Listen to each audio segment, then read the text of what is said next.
Now, you are a personal historian. Tell me a bit about what you do. Yes. A personal historian simply writes people's life stories. Wow, well, that sounds like a lot of fun. Is it very time-consuming and laborious? Never laborious. It's a privilege and an honour to be invited into someone's life. Yes, I imagine that. Yes. So really, you're preserving the history of a person's story before they pass on? Oh, well, yes, you could say that. But we're not genealogists. Yeah. So that's all about the dead people. Okay, so typically a person would say to you, hey, I want to put together my family story for, my mum or my grandfather or someone close to me. Yes. And then how would you go about that? We meet with them first of all to find out what the scope that they're thinking of and if there's a deadline. And then we work out what I call a roadmap, which is what subject areas do they want to cover. Yeah.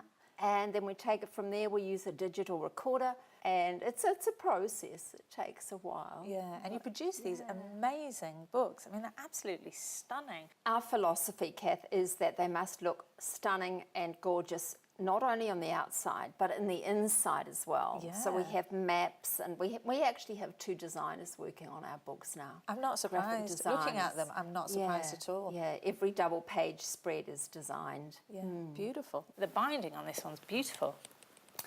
Thank you. Actually, this one I just delivered to the client first thing this morning. On your way here. Yeah, in a way. I love this binding because we can add chapters in the back. I mean, if you're working with a 70-year-old, a 60-year-old, they might have a lot more living to do. Yes. And they want to be able to add to their story, so we can with this binding. And didn't you kind of research and essentially invent that kind of binding? Yes, I did. I worked with a bookbinder here in Auckland because it seems to me that if you permanently bind something, and they live another 20 years, what are you going to do? Write another book? Yeah. Okay, I have a client who's thinking of volume 2 already, but that makes sense. You just change the contents in the front. Yeah. Yeah. And you're really working at the level of detail of really what was life like for that person. It's incredible. I mean, the way people lived their lives in the 1920s, 30s, 40s is light years away from how young people live now. I mean, some of the people I talked to had no electricity. The toilet was the long drop down the back of the section. And kids today that have no idea. No idea. Kids today. No, that's right. Yeah, my daughter's in the audience. I'm just pointing at it now. Yeah. And the thing is, Cath, that people don't need to have climbed mountains or swum oceans. It's the ordinary, everyday life that the great-grandchildren and the grandchildren find so fascinating. I love that point that you made, because people would say, well, my life's very ordinary. I haven't done anything special, but the point is that how they lived and what they did, how they cooked, how they ate, how they walked to school or went to school on the horse, whatever, that's fascinating to young ones now. And so if people don't record those stories, it's lost. Yeah, and interesting, looking through these beautiful books, I think about, people in my life who've passed and go, gosh, what a shame. Yes. I'd love to have a book like that now, but the moment's gone. Yes. So do you find that people are actually preserving wisdom as well, not just the stories, but wisdom to pass on?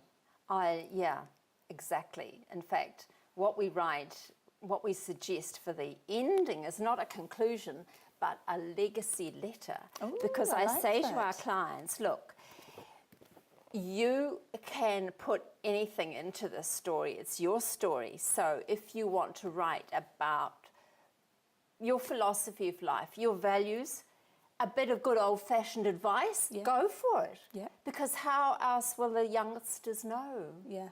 And it's not the little ones or the teenagers who are so interested in great-grandma's story. It's when they have their own children, they get married and they have their own children, then they'll read it. Yes. Yeah. And so then it's there. It's in writing, it's an enduring legacy. So what would you write in your own legacy letter?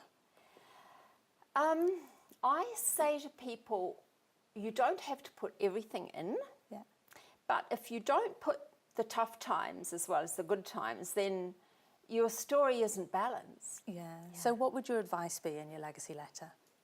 I think your passion, just do something which you're passionate about. In fact, my daughter is a qualified lawyer, and she's just resigned, and she said, no, I'm going to do interior design. It's my passion. And Good on her. That's her decision. And in fact, that's Yes, exactly what Terry yes. was just talking about. Exactly. And there's no free lunch either. Yeah. You know, things like that. There is today. Oh, that's great. But things like that. Yeah. Yeah. And clients get right into this, you know, and they think about what they want to pass on, Yeah. and write it up accordingly. So that sounds like great advice for all of us. Live your passion and do enough that you can create a book from it. And yes, and live from what you're doing. Thank you. That's right.